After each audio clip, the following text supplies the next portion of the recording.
Assalamualaikum warahmatullahi wabarakatuh. Perkenalkan nama saya Aldi Saputra. Di sini saya akan mempresentasikan mata kuliah hasil UAS Etika Profesi Sistem Informasi, di mana saya mengambil judul untuk kasus permasalahannya adalah analisis kasus cybercrime, penipuan online atau phishing.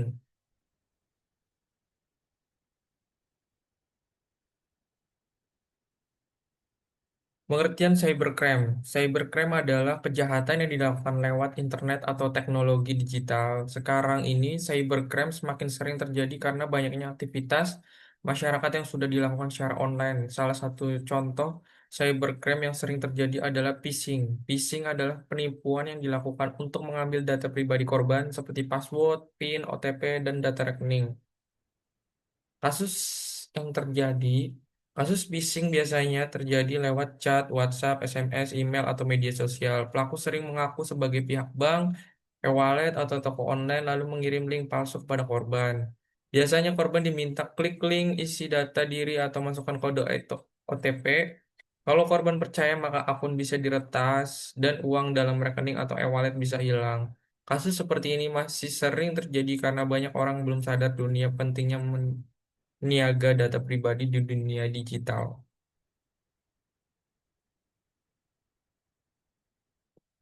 Dampak dari kasus phishing cukup besar, di antaranya korban bisa kehilangan uang, data pribadi, korban merasa takut atau trauma untuk transaksi online lagi, akun bisa diambil alih oleh pelaku.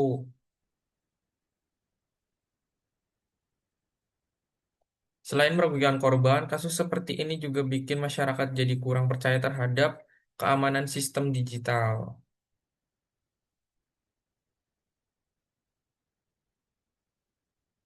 Analisis dari etika profesi. Kalau dilihat dari etika profesi, tindakan phishing jelas salah karena teknologi dipakai untuk merugikan orang lain. Pelaku tidak menunjukkan sikap jujur, tidak bertanggung jawab, dan melanggar privasi korban. Dalam bidang sistem informasi, seorang seharusnya memakai pengetahuan teknologi untuk hal yang bermanfaat, bukan untuk penipuan atau pencurian data. Jadi kasus ini bertentangan dengan nilai etika profesi, terutama dalam hal kejujuran, tanggung jawab, dan keamanan informasi.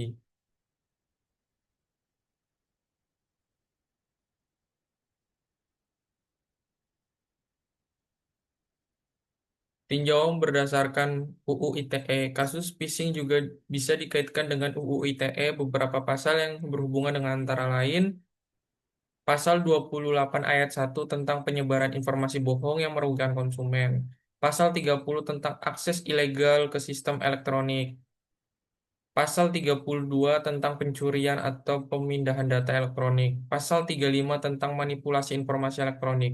Dari pasal-pasal tersebut, pelaku phishing bisa dikenai sanksi hukum karena perbuatan merugikan orang lain secara digital.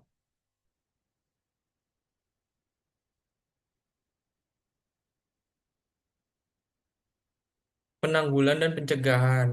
Kasus Kalau kasus seperti ini untuk pencegahan terjadi, langkah kita harus penanggulangan yang bisa dilakukan adalah segera lapor ke pihak berwenang, hubungi bank atau penyedia layanan digital, ganti password, PIN, dan data keamanan akun.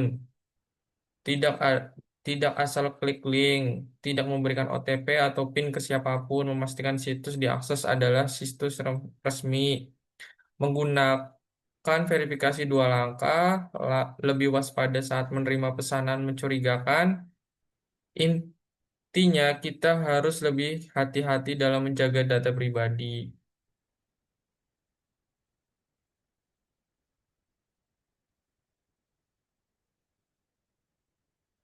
Kesimpulan, dari pembahasan ini bisa disimpulkan bahwa phishing merupakan salah satu bentuk cybercrime yang masih sering terjadi dan sangat merugikan korban. Kasus ini bukan hanya melanggar hukum, tetapi juga melanggar etika profesi karena teknologi disalahgunakan untuk kepentingan pribadi.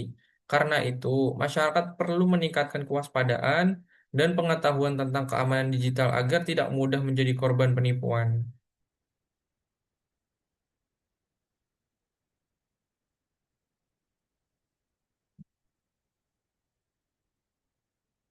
Daftar pustaka Undang-Undang Nomor 11 Tahun 2008 tentang ITE, Undang-Undang Nomor 19 Tahun 2016 tentang perubahan UU ITE, website Kominfo, artikel berita terpercaya tentang kasus phishing ini.